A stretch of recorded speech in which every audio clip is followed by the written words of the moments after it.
now. Oh my God, with that hair, y'all are so cute. Y'all are very talented, by the way. I heard when the director called you about this, you thought that you were being called for a different job? Is that true? Sam Pinkelton, our amazing director, has a million shows on Broadway right now, and one of them is Oh Mary, and I was very convinced that he was calling me to play Abraham Lincoln in Oh Mary. I just like knew it, but that wasn't why he was calling. He was asking me to be his Janet. Yeah. Yeah, we're so very lucky. You're very young though, so had you seen? I'm not that young. Oh. I'm not that young. Don't just lie to me to make me feel better about myself. Yes, I'm 7. No, but had you seen it? Had you?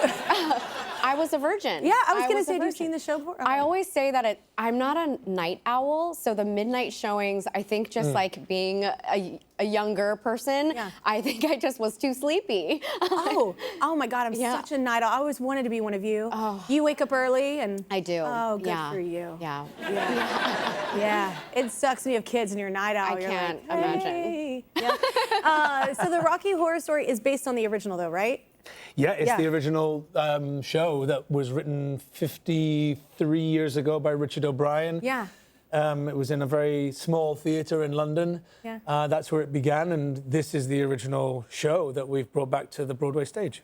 Yeah, that's so exciting. You obviously had seen it, right? Yeah, I'd seen the film. Yeah, I've seen it a few times over the years. Yeah. So it's one of those shows you just know it. Yeah. Whether you know it, you just know it because it's in the general consciousness of every generation, right? The looks and the songs. I mean, Time Warp and I think because it stood alone too. There was nothing quite like it. That's what I loved about it. There was nothing quite like it, and the individuality of it. Yeah. It was very cool. So you play the iconic Dr. Furter. Correct. So how did you make that role your own? Well, it's a bit of a challenge, you know, because the longer a show exists, the more people have played the role. Yeah. But I sort of had to stop thinking about the original show, the film, because everybody knows the film very much, and I love Tim Curry, who played the original Frankenfurter, but I sort of had to separate the two and go into it with fresh eyes and navigate my way through my interpretation of Frank. And you know, let me tell you, put 7.5-inch stiletto boots on every night. I was gonna say. Wig, full makeup, corset, and a revealing costume. Something happens. I know, but wait, is it in a great way? Because I feel like almost the costume is like, and here I am. 100%. I've always said this about costume, and you may agree, but you know, you rehearse, you sing, you learn the lines, you stage it and everything. Yeah. But when you put the costume on, and if you have a wig, it is the cherry on the cake, right? And then I looked in the mirror and I'm like, I've disappeared. Now I can be whoever I want to be, and this character is probably the most liberating, exposing, vulnerable, terrifying, thrilling thing I've ever been in. Like at the skin inside that I'm in, his skin it's an experience I've never had and probably never will again. So yeah. Had you ever been a part of this show before? No, but when I was 19, I was in musical theatre college in London, and we did a showcase at the end of the year, and I chose to sing Sweet Transvestite, which is the opening number, the entrance number to Frankenfurter. And it just says a lot about one when that's the choice. I like it. I like it. Well, it's a showy number. I know. It's probably one of the most incredible entrances of any character in musical theatre history, and and I get to do it every night, and it's really, really fun. That's so cool. We're going to talk about the audience here in a minute, because I do have some questions. Okay. Because it's Yours we'll get quiet, to it. No, it's just like, but y'all's is not. That's why we're going to get to it. Okay, I'm going to get to this because we left for break talking about this, but the audience is kind of incredible because it's different every night. And I feel like theater is like that in general, but this audience really is a part of the show, right? It's different every night. It is different every night. How do you pay attention? How do you not mess up? Like, because people throw things at you. Oh, you do? Oh, okay. I was just going to say, your ad was so good. You did it better than sometimes I even do at night, because I get so distracted that I forget my lines. Dude, I'll be on tour. Like, I'm in Vegas, people hold up signs, and I start reading it, and I'm like, oh my God, am I on the second verse? I'm like, and I'm so ADHD that I have to almost ignore it sometimes to keep, so I don't know how y'all do that, because it's such an interactive audience. It's the best when it feels like a give and take, I think. That's when it feels like we're really dancing together. Yeah. Because there's so many people who actually haven't seen Rocky Horror, the stage, Rocky Horror period, or Rocky Horror on stage before. And so we want the experience to be, you know, new for everybody. And there's there's like a sweet balance that I think we're finding. And just trying to, you know, embrace everyone that comes to the show, whether it's the hardcore fans that are, you know, have only known the callbacks to the film, you know, where those actors on the screen, they can't hear you. Yeah. And then they come and learn to see the show live where we can hear you and we will react if we have to. But it's an interesting mix of newbies and hardcore fans, and we want everybody to have a great time, and they certainly do have a very good time. But it is an interesting tool that I probably will never use again, that I've learned on this show, to be able to be prepared and ready for just to pick up anything to be said, you know. That would throw me. I'd literally look out there and be like, anybody know where I am? Like, what do you think? Where do you think I was going? My brain would like not handle that well at all. But I do love that it feels different than other shows that you go to, in that way that people they interact with it, because it's such a culture thing. Like, people love this so much. They love the movie, they love the stage show for so long.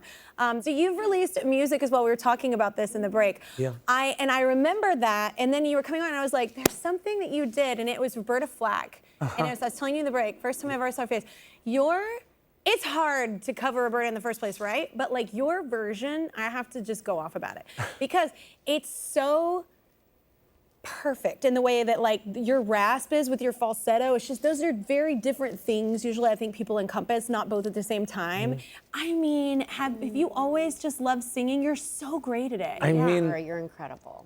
Thank you. That's very, very sweet, especially coming from you, Kelly. Yeah. Well, it's very true. You know, that's a lovely You've thing to released say. covers. That's how I found out about you. I was looking into like people covering stuff. Obviously, I do it a lot. And you have such a great taste in music, and your voice is so great. I mean, when I discovered Roberta Flack, I had a pound, and I was 11, and I went to Woolworths, which doesn't exist in the UK anymore, and they had a bargain basket of broken CDs, and one of them was of this black woman's face, black and white picture, and I didn't know who it was, and it was 99 pence. So I bought it, and I had a new CD player at home. It shows my age now. Yeah.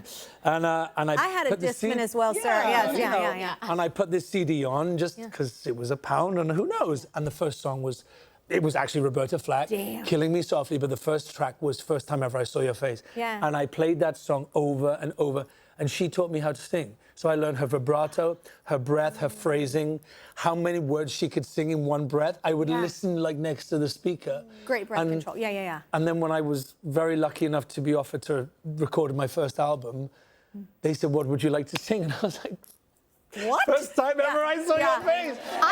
And I did it with the Royal Philharmonic Orchestra. Like, it was the most magical thing. So, and she texted me. What? She texted me on social media, And it's like, she heard it. I was like, Wait.